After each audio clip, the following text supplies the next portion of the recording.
ମା ପିତାବଳୀ cup ପଞ୍ଚଦଶୀୟ ଆନ୍ତର୍ଗ୍ରାମୀଣ cricket tournament 2025 ଅବସରରେ ଏକ ଉତ୍ସାହପୂର୍ଣ୍ଣ କ୍ରୀଡ଼ା ମହୋତ୍ସବ ସଫଳତାର ସହ ଆୟୋଜିତ ହୋଇଯାଇଛି।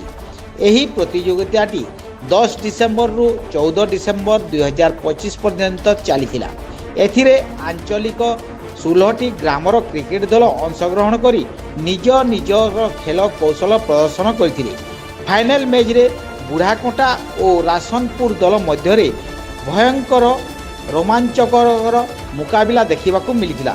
ଶେଷରେ ରାସନପୁର ଦଳ ବିଜୟୀ ହୋଇ ଏ ବର୍ଷର ଚମ୍ପିଆନ ମୁକୁଟ ହାସଲ କରିଥିବା ବେଳେ ବୁଢ଼ାକଣ୍ଟା ଦଳ ରନର୍ସ ଅପ୍ ହୋଇଥିଲା।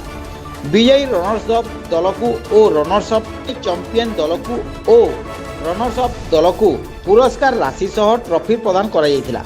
ଏହି କ୍ରୀଡ଼ା ଉତ୍ସବରେ ମୁଖ୍ୟ ଅତିଥି ଭାବରେ ଶ୍ରୀ ହୀରାଲାଲ ବେହେରା ଯୋଗଦେଇ ଖେଳାଳିମାନଙ୍କୁ ଉତ୍ସାହିତ କରିଥିବା ବେଳେ ଅନ୍ୟ ଅତିଥିମାନଙ୍କ ମଧ୍ୟରେ ନେପାଳ ମହାନନ୍ଦ, ଭୁବନେଶ୍ୱର ପ୍ରଧାନ, ମଦନ ସାହୁ ଓ ଶ୍ରୀମନ୍ତ ପ୍ରଧାନ ଉପସ୍ଥିତ ରହିଥିଲେ। ମ୍ୟାଚ୍ଗୁଡ଼ିକୁ ରମାକାନ୍ତ ମାଝୀ ଓ ସରୋଜ ପ୍ରଧାନ ଅମ୍ପାୟାର ଭାବେ ସୁଚାରୁ ଭାବେ ପରିଚାଳନା କରିଥିଲେ। ଦର୍ଶକ ଭାବେ ଶୁଭମ ପୁରୋହିତ ଓ ଅମରେଶ ଶେଖର ସାମଲ ଦାୟିତ୍ୱ ପାଳନ କରିଥିଲେ।